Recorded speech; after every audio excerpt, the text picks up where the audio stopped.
So you're having different positioning based off of your point of view, as in a left and a right. And it's great to be familiarized with the different functionings of the different sides of your brain. Now, thus your vessel. There's a narrative that goes that the left side controls the right side of your brain.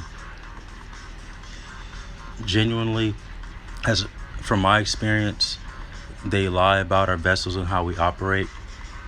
And a lot of times I do things on my right side that seems to really affect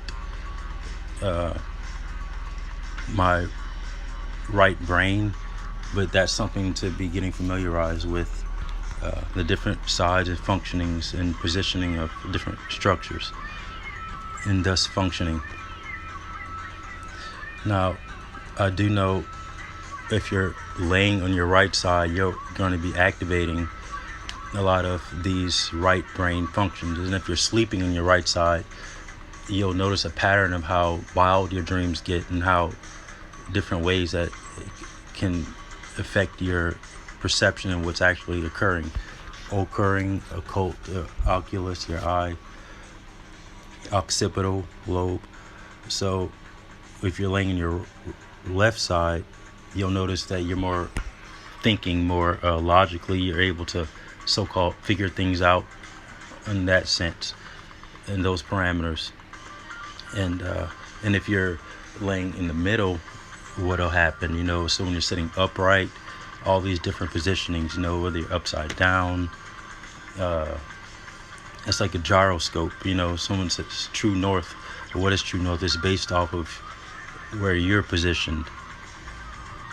And then there's other parameters, based off of geometry as a whole as well.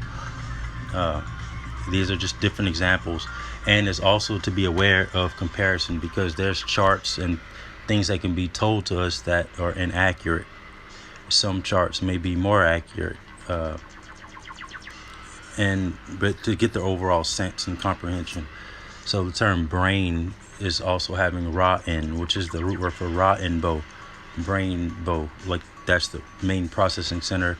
And I go as far to say it's the heart. It's the ear between your ears. Between is equaling 777 gematria, and this is arco iris. Arco iris is rainbow in Spanish. So it can be creating this effect. It can be inside of a cloud, and that's more to be going into in so many different ways. The spectrum and brainbow.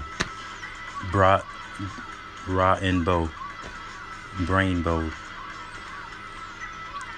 That's a great realization. Yet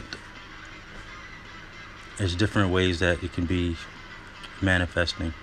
This is a diagram of the different lobes. That's where we're getting the term love from, interchanging the B and the V. When you're having the cerebrum, the cerebellum, or the cerebellum, you'll see them depicted with wings, and it's like how we can fly. We're doing everything through our mind. The ment, the D and the T interchangeability, the mental, the mind. And so that's why they're depicted with wings, because there's a symbology or significance to a language. There's, we have a visual language, we have symbolic language. There's all types of different languages and ways that things manifest. This is another diagram just to show just an overall idea to get pointed in a certain thinking direction. Now this is right through the ears, the helicoterma or the helicoterma. It's another helicoterm or L term, and this is a part of our anatomy. So none of these other charts were ever mentioning this. So that's something to pay attention to. We can be looking at a chart, it's something to be left out completely. And even that, there's even more to go into with these structures. So have a great day, everyone.